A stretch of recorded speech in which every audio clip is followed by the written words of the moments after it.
Hello again. In this video I'm going to be showing you a signed book by Andrew Stafford.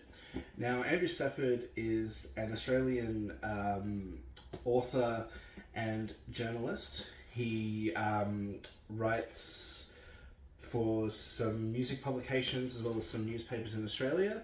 He's based in Queensland and he wrote the amazing book Pig City, From the Saints to Savage Garden, which covers the music industry in Brisbane from sort of the 70s up until the 90s, early 2000s.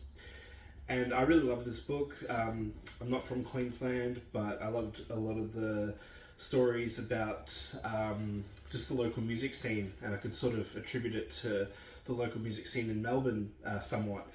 And it was just good to learn about our country's music history, and it covers some stories on some great bands like the Go-Betweens and Regurgitator and Powderfinger, Savage Garden, and of course the Saints. So I really love this book. And then I heard that he was going to be releasing another book called Something to Believe In. Now this book is more of a memoir about his life. It can be a little bit dark in some places, but it's definitely got a lot of heart, and there's a lot about music, and there's also a lot about birds as well, because he's into watching birds, or bird watching, which is I think the right term.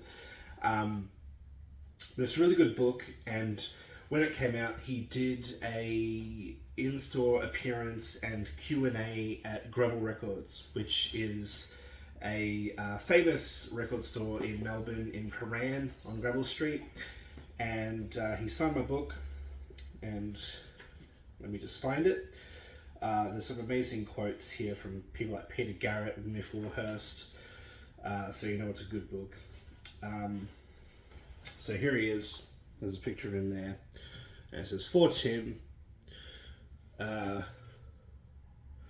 do Carbona, not glue, Staffo," which is a reference to the Ramones song, which is awesome. And yeah, it was just really great to meet him. I quickly, when he signed the book, I told him that I loved Pig City, and that I loved, especially reading a bit about Regurgitator, because they're one of my favourite bands. And he said that he actually told me that he went to school with Quan from Regurgitator, and there actually is a little bit of a story about it in this book. So if you haven't read either of these books and you are interested in Australian music and music history, I highly recommend that you read these books because they are amazing. And thank you, Andrew Stafford, for signing Something to Believe In. Hope you put out another book soon, but in the meantime, there's plenty of him to read on the internet as well, because he does posts online for different publications. So if you are a fan or curious, check it out. And thank you for watching this video. Please like and subscribe if you like what you have seen, and I will see you next time. Cheers.